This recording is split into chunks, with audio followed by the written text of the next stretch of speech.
principles of state policy. So in today's class we are going to start our new chapter, that is fourth chapter. Chapter name is Prehistoric Society. It's a history chapter. Okay, what do you mean by history? History is nothing but a systematic study of past event. What we have done before, that is our history. What we have done in past, that is our history. What we are doing today, this is our present. What we are going to do, that is our future. Okay, past events are called history, right? So, let's start here. The chapter name is Prehistoric Society. Prehistoric society means it's all about the society before history. It's all about the before history. So let's start here. Let's start from the introduction. In this lesson, the difference between the historic period and the prehistoric period is made clear. We are going to learn about the difference between the historic period and prehistoric period in this chapter. The origin of Earth and development of living beings is explained. The origin of Earth and development in progress or development in human beings are explained in this chapter. Changes that gradually appeared in the life of human beings in different ages like Paleolithic, Mesolithic, Neolithic and Iron Age are noted here. They have given here different ages of human beings that we are going to learn in this chapter. So let's start. Gradually, history may be divided into three major periods. They have divided the history in three major periods. What are those? Prehistoric period, protohistoric period, historic period. So these are the three historic periods they have given.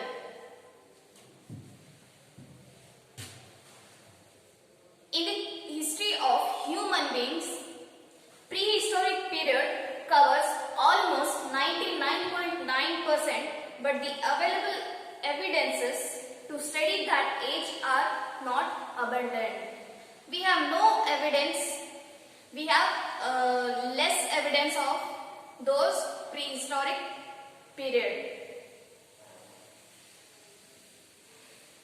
Therefore, the space given to prehistoric period in the history of mankind is very little.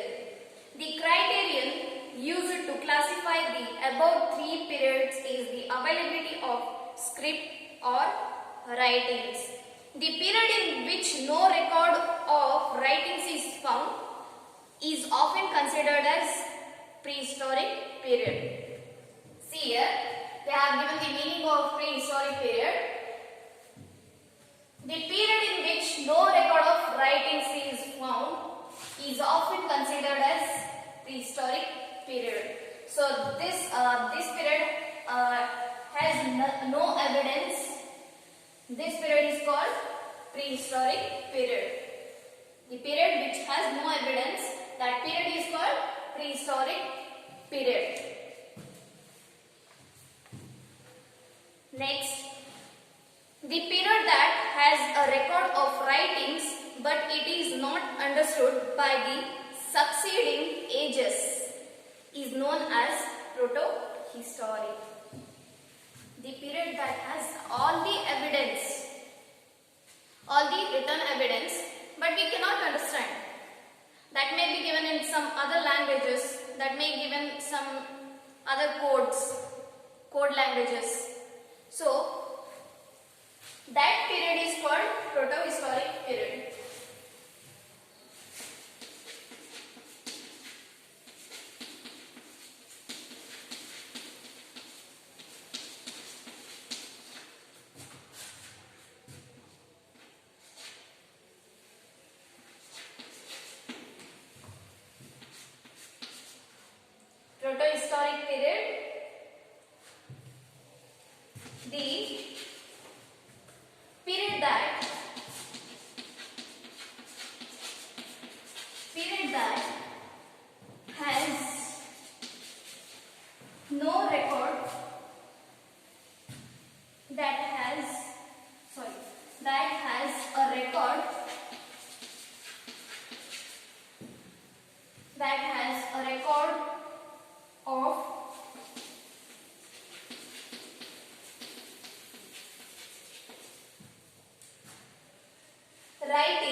it is not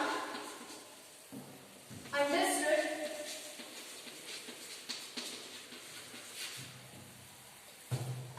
by the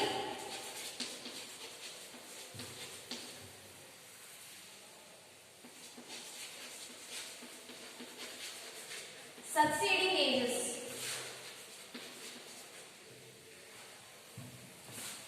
Is known as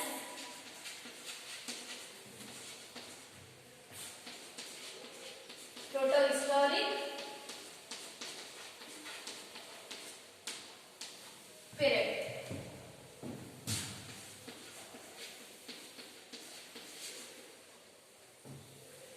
So this period has all the evidences, but we cannot understand the writings. What evidence we have? We have evidence of writings. We have records of writings, but we cannot understand. We could not understand because of they used some code languages. They used some other languages. So that period is known as protohistoric period. It's having all the records, but we cannot understand. This period is called protohistoric period. Prehistoric period is the period which has no record of writings. That period is called prehistoric period. Clear? It's a period before writing of history. Clear? Next, the period that has a distinct record of writings and can be read and understood by succeeding ages is known as historic period. So the period which has the evidence of writings and which we can read and understand, that period is known as historic period. So I'll write here.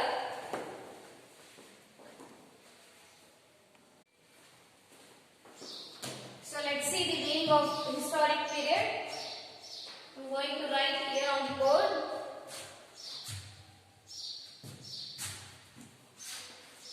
The period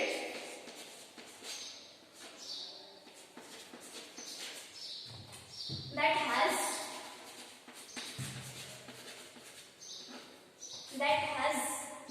a distinct record of writings and can be read and understood by succeeding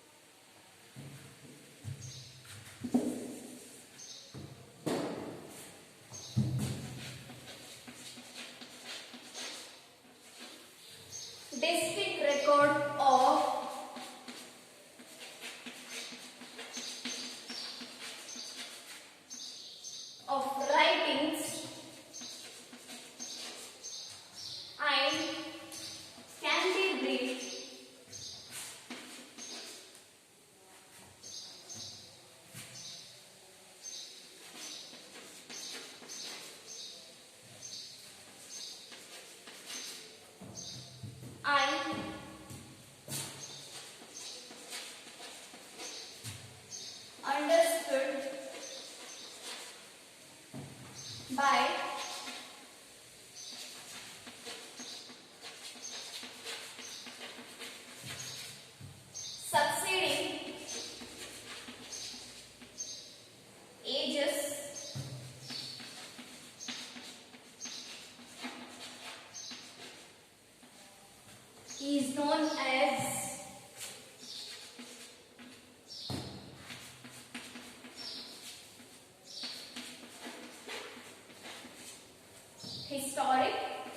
period.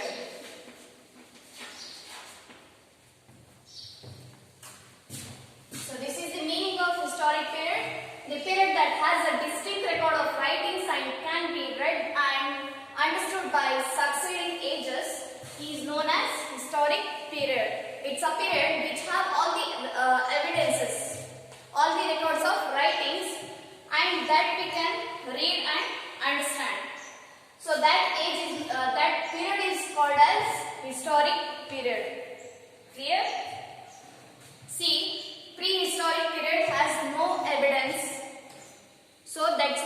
that period is known as prehistoric period.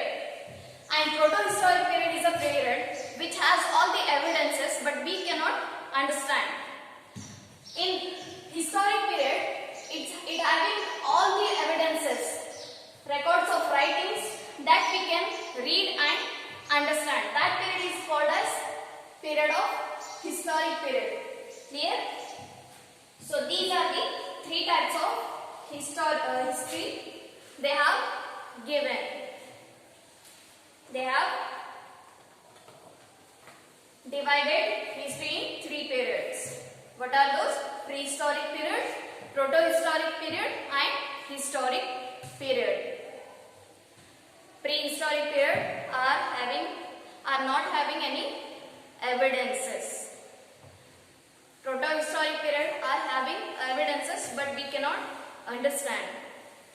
Historic period is also having all the records of writings which we can read and understand. So this is the difference between three. So next is origin of human beings and development. So in next topic we are going to learn about the origin of human being and their development. So this will we will continue in next class. Thank you.